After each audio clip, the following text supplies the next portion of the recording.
Nasaan ako?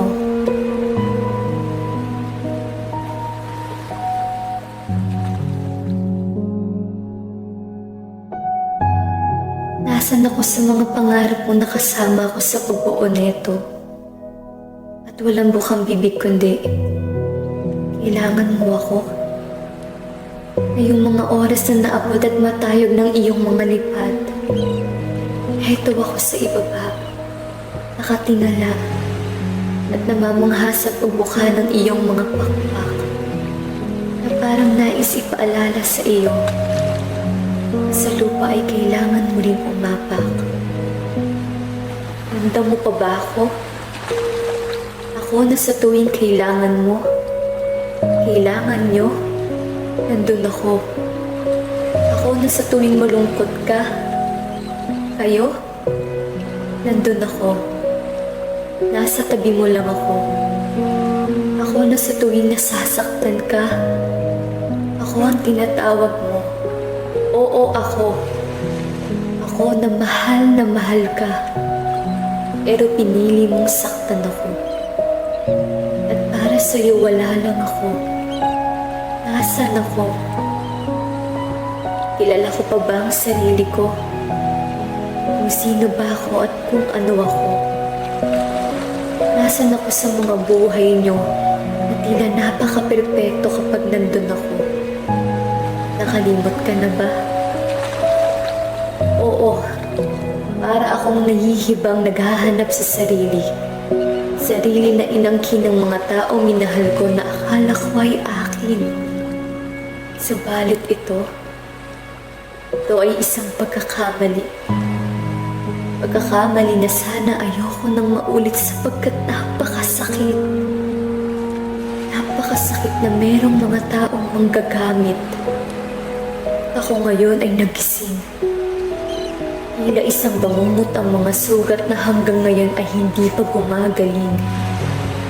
Subalit sa aking pagbangon, hindi na muling magpapagamit. Oo, tama na. Huwag na. Ayoko na. Tama ng puro ikaw. Tama ng puro kayo. Puro sila. Nasaan ako? Nandito ako. Nandito ako nakatayo. Nakatimbing na mas matigas pa sa bato. Nandito ako hindi para sa'yo o para kahit kanino. Nandito ako kundi para sa sarili ko na minsan kong tinalikuran at kinalimutan. Nandito ako upang itayo ang dating minsang nadapa. Nadapa sa mga taong akala ko ay busilak. At dahil sa pinagdaanan ko, tumaas ang antas na puso pag-iisip ko. Sapagkat ngayon, ang oras ko ay nakalaan na lamang para sa sarili ko. At walang ibang magmamay-ari sa akin. Walang iba, kundi ako.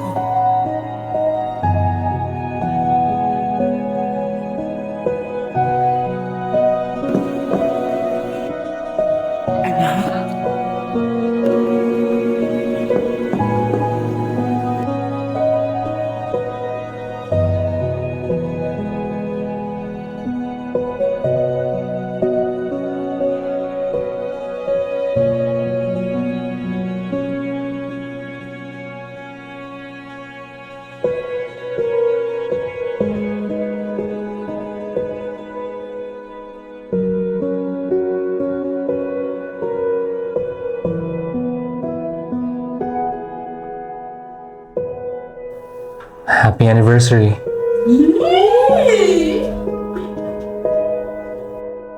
Anak, patawarin mo na si James.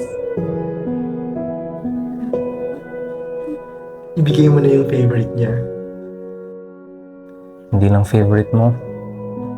Favorite nating dalawa. I'm so sorry. Aww.